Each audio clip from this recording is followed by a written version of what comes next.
Chapter 78 The Bus Stop. Olivia's mum, Augie, Jack and Daisy come down the stoop just as I'm saying goodbye to Olivia. Slightly awkward, since we were in the middle of a nice long kiss. "Hey guys," says the mum, pretending not to see anything. But the two boys are giggling. "Hi, Mrs. Pullman." "Please, call me Isabel, Justin," she says again. It's like the third time she's told me this, so I really need to start calling her that. "I'm heading home," I say, as if to explain. "Oh, are you heading to the subway?" she says, following the dog with the newspaper. "Can you walk Jack to the bus stop?" "No problem." "That okay with you, Jack?" the mum asks him, and he shrugs. "Justin, can you stay with him until the bus comes?" "Of course." We all say our goodbyes. Olivia winks at me. "You don't have to stay with me," says Jack as we're walking up the block. "I take the bus by myself all the time. Augie's mum is just way too overprotective." He's got a low, gravelly voice, like a little tough guy. He kind of looks like one of those little rascal kids in old black and white movies, like he should be wearing a newsboy cap and knickers. We get to the bus stop, and the schedule says the bus will be there in 8 minutes.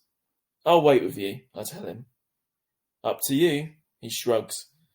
"Can I borrow $1? I want some gum." I fish $1 out my pocket and watch him cross the street to the grocery store on the corner. He seems too small to be walking around by himself somehow. Then I think how I was that young when I was taking the subway by myself. Way too young. I'm going to be an overprotective dad someday, I know it. My kids are going to know I care. I'm waiting there a minute or two when I notice 3 kids walking up the block from the other direction. They walk right past the grocery store, but one of them looks inside and nudges the other 2, and they all back up and look inside. I can tell they're up to no good, all elbowing each other, laughing. One of them is Jack's height, but the other 2 look much bigger, more like teens. They hide out behind the fruit stand in front of the store, and when Jack walks out, they trail behind him, making loud throw-up noises. Jack casually turns round at the corner to see who they are, and they run away, high-fiving each other and laughing. Little jerks. Jack crosses the street like nothing happened and stands next to me at the bus stop, blowing a bubble. "Friends of yours?" I finally say. "Ha," he says. He's trying to smile, but I can see he's upset. "Just some jerks from my school," he says. "A kid named Julian and his 2 gorillas, Henry and Miles." "Do they bother you like that a lot?" "No, they've never done that before. They'd never do that in school or they'd get kicked out. Julian lives 2 blocks from here, so I guess it was just bad luck running into him." "Oh, okay." I nod. "It's not a big deal," he assures me. We both automatically look down Amesfort Avenue to see if the bus is coming.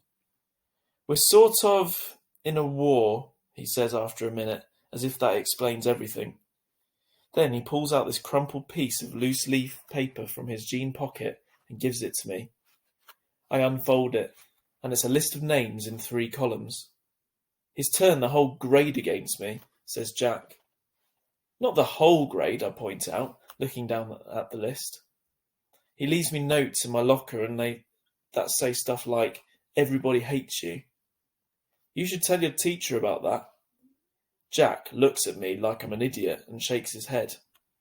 "Anyway, you have all these neutrals," I say, pointing to the list. "If you get them on your side, things will even up a bit."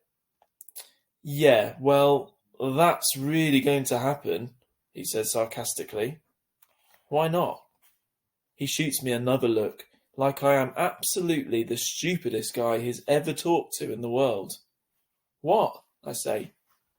He shakes his head like I'm hopeless. "Let's just say," he says, "I'm friends with someone who isn't exactly the most populous kid in the school." Then it hits me. What he's not coming out and saying. August. This is all about his being friends with August, and he doesn't want to tell me because I'm the sister's boyfriend. Yeah, of course. Makes sense. We see the bus coming down Amesfort Avenue. "Well, just hang in there," I tell him, handing back the paper. Middle school is about as bad as it gets. And then it gets better. Everything will work out. He shrugs and shoves the list back into his pocket.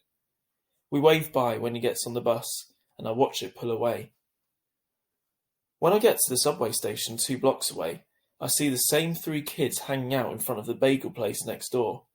They're still laughing and yucking each other like they're some kind of gangbangers, little rich boys in expensive skinny jeans acting tough. Don't know what possesses me, but I take my glasses off, put them in my pocket, and tuck my fiddle case under my arm so the pointy side is facing up. I walk over to them, my face scrunched up, mean-looking. They look at me, laughs dying on their lips when they see me, ice cream cones at odd angles. Yo, listen up. Don't mess with Jack, I say really slowly, gritting my teeth, my voice all Clint Eastwood tough guy. Mess with him again, and you will be very, very sorry. And then I tap my fiddle case for effect. Got it? They nod in unison, ice cream dripping onto their hands. Good. I nod mysteriously, then sprint down the subway 2 steps at a time.